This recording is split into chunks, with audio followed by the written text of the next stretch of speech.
on va enchaîner avec notre prochain bloc qui va être notre duo constitué de Christina et Madame McCann qui s'est joint à nous déjà là, depuis quelques minutes. Merci beaucoup d'être avec nous ce matin, Madame McCann. Avant de lancer votre bloc d'échange, on va y aller, on va procéder de la même façon. On va poser une question à notre auditoire. Alors, cette fois-ci, ça porte sur les choix au collégial. Alors, je vous lis la question.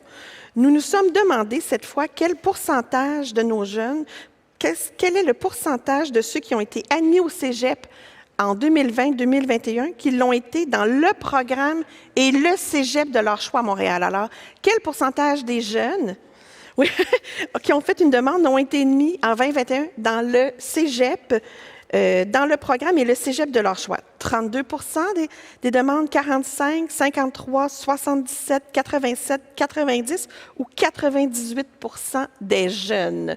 Pensez-y à votre réponse. Je vais revenir vers vous, Christina, Madame McCann. J'invite la salle là, à répondre.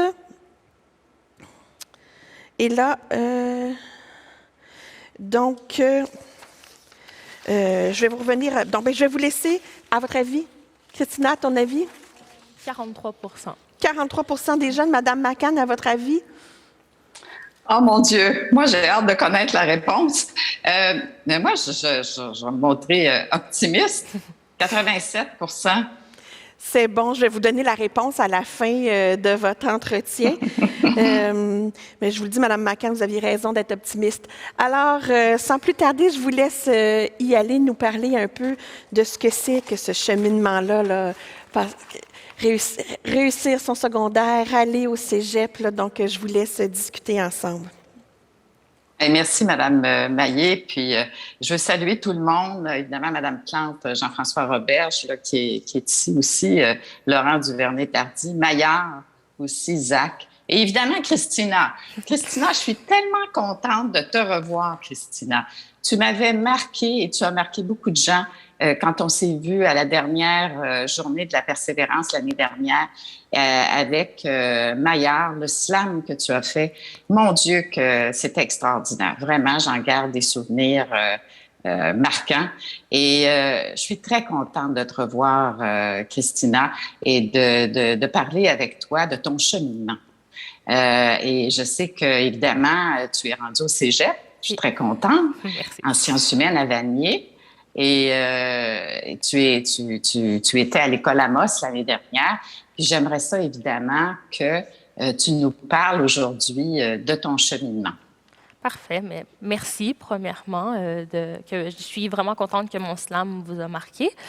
Donc, si je parle de mon cheminement, donc techniquement, j'étais supposée graduer en juin 2020. Mais il me manquait quelques cours. Donc, par la suite, j'ai été à l'école Amos. C'était très difficile de quitter mon école secondaire et de savoir que je n'allais pas graduer avec mes amis. C'était difficile aussi parce que je devais accepter que j'avais des difficultés et que je devais reprendre des matières encore. Une fois arrivée à l'école Amos, j'étais très difficile sur moi. Je voyais pas la possibilité de graduer. J'avais pas vraiment beaucoup confiance en moi. Désolée, ça me touche d'en parler parce qu'enfin aujourd'hui, je peux dire que j'ai réussi. Oui, puis tu peux être fière. Merci, merci. Donc, une fois arrivée à l'école Amos, j'étais difficile sur moi. J'avais pas confiance en moi, comme que je disais. Mais j'ai eu des bons profs. Ma mère m'a beaucoup aidée. Vraiment, l'ensemble de l'équipe Amos, elle était là pour moi, puis elle m'a poussée. Donc, j'ai cru en moi. Et enfin, j'ai arrêté de m'identifier avec ma difficulté, mes dyslexies. Et j'ai vu que j'étais beaucoup plus, par exemple, que les 50 % que j'avais et que ma dyslexie. Et aujourd'hui, enfin, rendue au cégep, je réalise que quand on enlève ces idées destructives dans nos têtes, ben, on est capable de beaucoup plus de qu'est-ce qu'on le pense, puis on réalise notre potentiel et ça fait du bien parce que, enfin, c'est le fun d'aller à l'école, c'est le fun d'apprendre parce que quand je garde ces idées destructives dans ma tête, je me demande pourquoi j'ai pas le résultat que je veux, mais c'est parce que tant que j'enlève pas ces idées qui sont négatives dans ma tête, le positif va pas sortir. Donc, quand je remplis ma tête avec du positif, ben là, c'est normal que je vois le résultat parce que ma tête, elle est remplie de positif, donc c'est sûr que c'est du positif qui va sortir aussi. Ben, écoute, tu m'impressionnes encore parce que tu as tellement de sagesse à ton âge. Là, c'est remarquable, la sagesse, mais tu es un exemple. Les jeunes ont beaucoup de sagesse, mais tu as beaucoup, beaucoup de résilience. Et je suis sûre qu'il y a des gens qui ont fait une différence dans ta vie, parce qu'on le sait, quand on fait un cheminement dans n'importe quoi, mais on parle d'un cheminement scolaire, là, il y a des gens qui nous marquent, qui nous aident beaucoup, qui nous accompagnent. Est-ce que tu peux nous dire, pour toi, ces gens-là, c'était qui? Des amis, tes parents, de la famille, des professeurs, du personnel? Est-ce que tu peux nous en parler? Qui a fait la différence pour toi? Ben, c'est sûr qu'en premier lieu, il y a ma maman qui est ici, qui a fait un gros changement pour moi. J'étais très difficile avec elle et j'en demandais beaucoup, donc je suis très reconnaissante que jour après jour, elle continue à me supporter puis à m'aider dans mes difficultés. Il y a aussi mes orthopédagogues au complet qui m'ont marquée. Je pense à une en particulier, Madame Guylaine à l'école de l'ESPAC, parce qu'en secondaire 1 et 2 aussi, j'ai dû faire un changement, de ne pas aller à mon école de quartier et d'aller à l'ESPAC pour m'aider avec ma dyslexie, dans le fond, donc vraiment m'aider avec mes outils technologiques, puis vraiment, je suis extrêmement reconnaissante pour l'équipe de l'ESPAC. Donc, il y a mon orthopédagogue, encore aujourd'hui, j'ai encore contact avec elle, j'envoie des courriels, puis elle est vraiment contente aussi que je garde contact avec. Tous mes profs aussi en général qui m'ont soutenue, qui étaient là pour moi, qui m'ont donné confiance encore parce que souvent c'est très difficile quand on voit pas la lumière au bout du chemin. Des fois c'est tout noir puis on se demande pourquoi. Puis les profs ont fait un très très très gros changement dans mon cheminement. Ils m'ont poussé, ils m'ont montré que j'étais capable de beaucoup et aujourd'hui je suis très reconnaissante pour eux. Puis aussi en moi aussi je suis très reconnaissante de garder confiance en moi parce que c'est facile de juste rester en bas quand on tombe, donc c'est beaucoup de force. Puis je pense que pour tout le monde, tout le monde a des échecs dans la vie, tout le monde tombe, puis c'est le plus gros défi et la plus grande fierté qu'on peut avoir, c'est que quand on tombe, d'être capable de se le relever parce que c'est pas facile de se relever. Donc, quand on se relève puis on continue, il n'y a rien de plus merveilleux à avoir que juste de se relever quand on tombe après des moments difficiles dans la vie.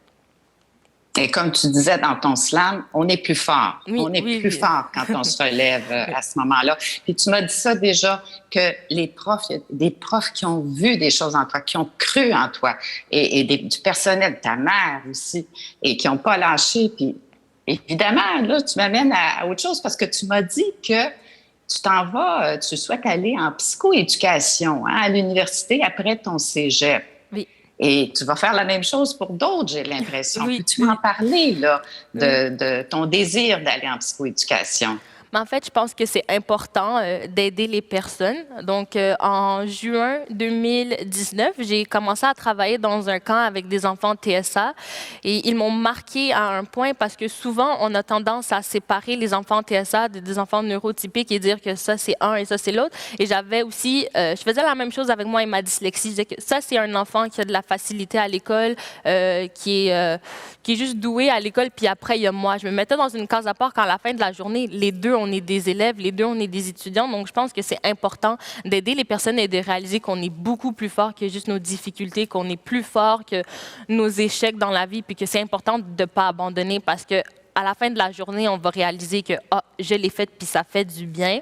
Et aussi de séparer souvent nos étapes dans la vie. Souvent, quand j'attaque un problème, je vois le gros du problème avant même de voir le début. Donc, aller du début, puis après continuer petit à petit, puis on va réaliser enfin que je l'ai fait, puis c'était pas si difficile que ça, puis on va être fiers de nous, vraiment. Tu es vraiment inspirante, Christina. Vraiment, vraiment. Moi, je suis vraiment impressionnée. Puis, je te poserais une question sur la pandémie, parce que tu sais, ton cheminement, là, ça s'est fait dans un contexte où c'était à distance, là, ton passage là, au cégep. Qu'est-ce que la pandémie t'a appris, là? À ne jamais abandonner et que le meilleur arrive bientôt. C'est sûr que pendant la pandémie, c'était difficile et on avait l'impression qu'on n'allait jamais s'en sortir, puis j'avais l'impression que j'allais jamais être en présentiel.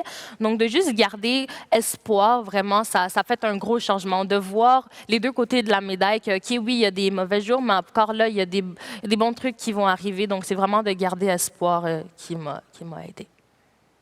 Et ça doit faire toute une différence d'être en présentiel, oui. Christina? Oui, beaucoup. Ça fait du bien. Oui. Écoute, je te remercie vraiment. Vraiment, beaucoup. Merci. Mesdames, je vous remercie infiniment pour cet entretien. Je vous garde encore quelques instants pour dévoiler les résultats là, du sondage. Mais Christina, ton mantra demeure, garder espoir dans la solitude, nous en sortirons plus forts. C'est une certitude. On voit que c'est un fil conducteur de ton parcours, vraiment. Écoutez, dans la salle, là, vous avez pour la plus grande majorité choisi 77% des jeunes. Eh bien, c'est 90%. Des jeunes qui ont été dans le cégep et le programme de leur choix à Montréal, 92% dans le programme de leur premier choix et 93% dans le cégep de leur premier choix. Alors, voilà, et puis on est très content, Christina, de savoir qu'on aura une psychoéducatrice comme toi qui pourra intervenir auprès des jeunes. Madame McCann, je vous remercie infiniment d'avoir pris le temps de vous brancher, d'être avec nous et puis d'avoir cette discussion et de nous avoir permis de mieux connaître Christina. Merci beaucoup. Au revoir, Christina. Au revoir, tout le monde. Merci. Ah, on a une question? Excusez-moi, là, on a une question? On a deux, en fait. On voit une question de Marie-Josée Béchard qui dit « Bravo, Christina, pour ton cheminement. Que conseillerais-tu à un jeune dyspraxique qui est découragé et qui a de la difficulté dans son parcours scolaire? » Toute une question.